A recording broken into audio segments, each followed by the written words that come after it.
O roteiro da nossa apresentação visa identificar as mudanças na estrutura e as mudanças conceituais que deverão ser implementadas no treinamento de profissionais AIS para que a gente assegure essa transição.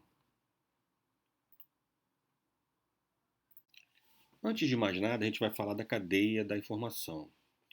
Ela passa por esses entes, né?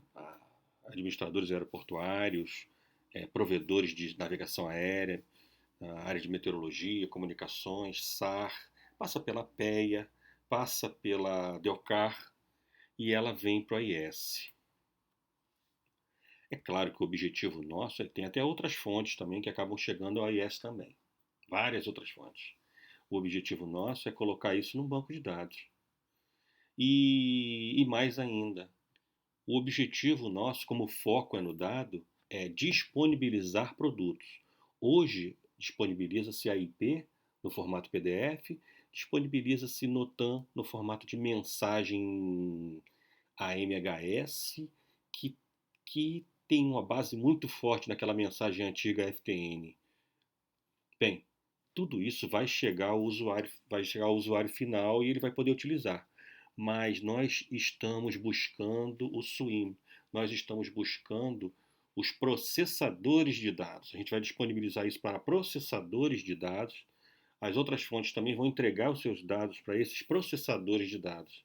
E aí esses caras sim vão interoperar os seus dados com os fornecedores de aplicativo e daí chegar aos usuários finais.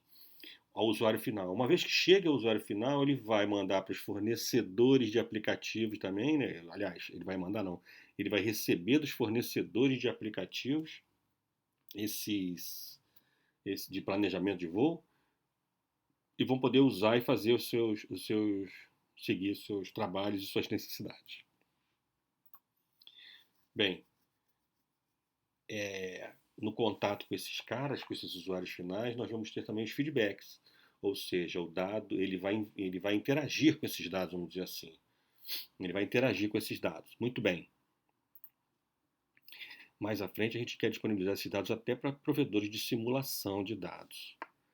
E esses dados virão de um datasec de IP, pode ser, virão do Notan Digital, virão do pacote AIXM, Arink e outros produtos que vierem por aí. Tudo digital, ou seja, essa é a ideia que a gente tem de disponibilizar produtos digitais.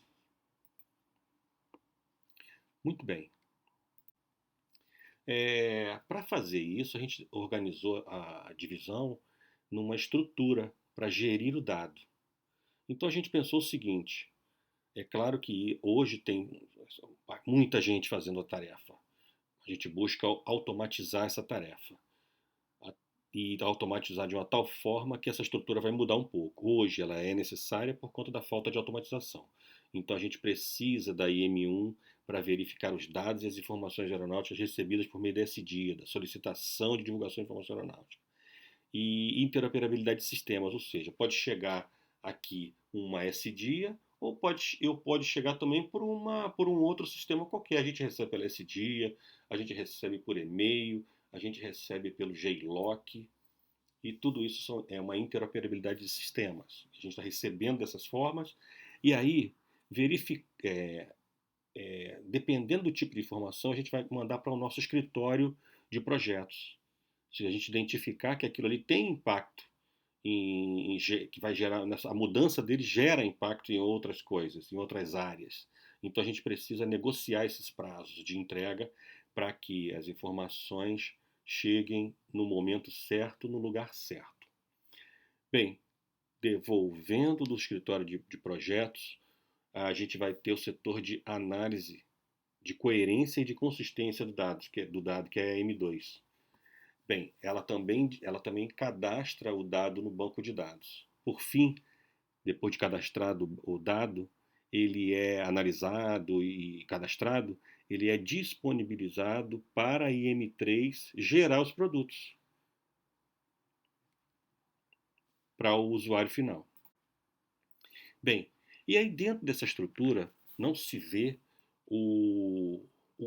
São não 19 se vê horas. a DOIM sozinha, se vê a DOIM com a DOPE, a DOCAR, a parte de AGA, toda junta, mas também não é só isso, a gente precisa de outros atores reunidos aí.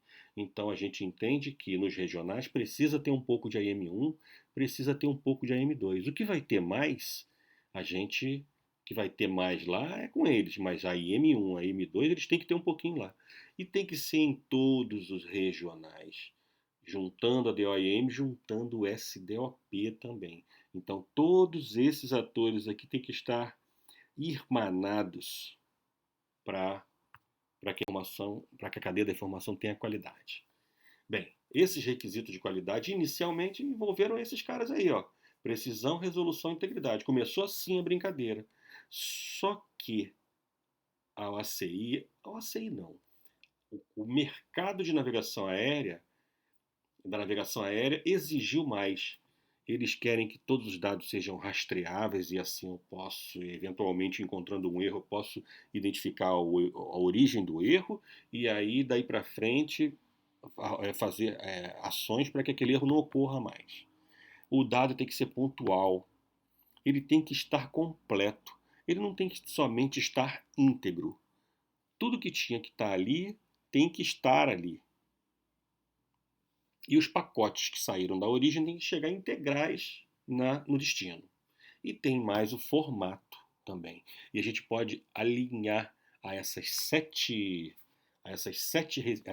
requisitos de qualidade aí, a gente pode adicionar ainda mais um, que é a competência. Ou seja, o dado tem que vir da autoridade que tem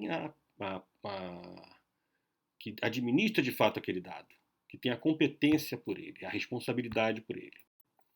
E aí a gente vai verificar e validar o dado. A gente pode detectar erro de dado e a gente vai ter que automatizar todo esse processo. Para isso,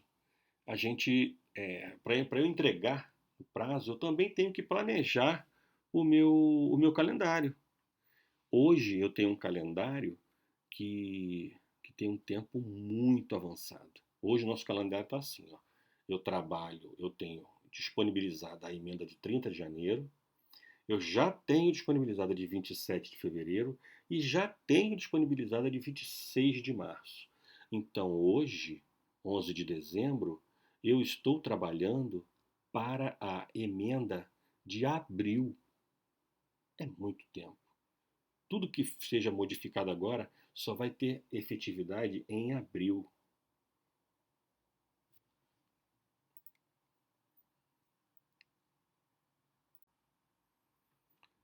E quais são os produtos que eu disponibilizo?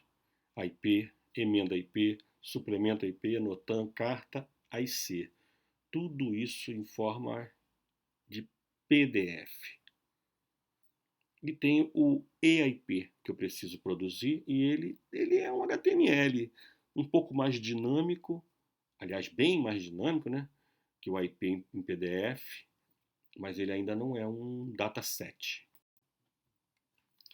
Bem, para a minha evolução, eu preciso ter lá o dataset de IP, eu preciso ter um dataset lá de terreno, de obstáculos, de mapas de aeródromo, né, de dados cartográficos de aeródromo e dos procedimentos. Isso aí são os meus dados digitais, são os meus produtos digitais. Tá aí também o AXM que eu também tenho que fazer, o ARINC, tudo isso aí. Bem, para isso eu preciso de treinamento. E o meu treinamento passa pelo fato de eu ter que treinar os meus operadores na área de legislação da aviação, nas áreas mais intrínsecas do serviço de informação aeronáutica, do novo serviço de informação aeronáutica, já que todos eles se formaram com base no antigo serviço de informação aeronáutica. Nós temos que treiná-los para que eles saibam diferenciar bem órgão AIS de órgão aro, já que nós fomos treinados inicialmente para trabalhar em órgão aro. mesmo sendo a IES, a nossa formação é muito enfatizada em aro. E aí a gente precisa ter os conhecimentos dos princípios da gestão do tráfego aéreo, mais conhecimentos de aeródromos, de aeronave, de meteorologia, navegação aérea. Temos que ter um pouco de conhecimento de SGQ, de SGS. Temos que ter um pouco de conhecimento na área do desempenho humano, de como tratar as competências, de como melhor aproveitar essas competências, identificá-las e colocá-las a serviço do bom trato da informação. É, mas precisamos também de equipamentos e sistemas. Precisamos entender também a concepção do ATM, a concepção AIM. Esse contexto é muito importante. Muita gente acha que a IM é só de AIS e não é. O AIM é do CICEAB. Todos os atores envolvidos no CICEAB estão no contexto AIM, queira ou não queira. Eles têm que trabalhar nesse contexto, eles têm que entender qual é a fala deles nessa grande peça. Eles não podem destoar. Bem, eu tenho inglês para o Serviço de Formação Aeronáutica, que é fundamental. A gente tem que trabalhar isso, né? Mudar essa ideia. Bem, esse aí é o plano de ação para a confecção do nosso currículo mínimo. Está aberto para discussão.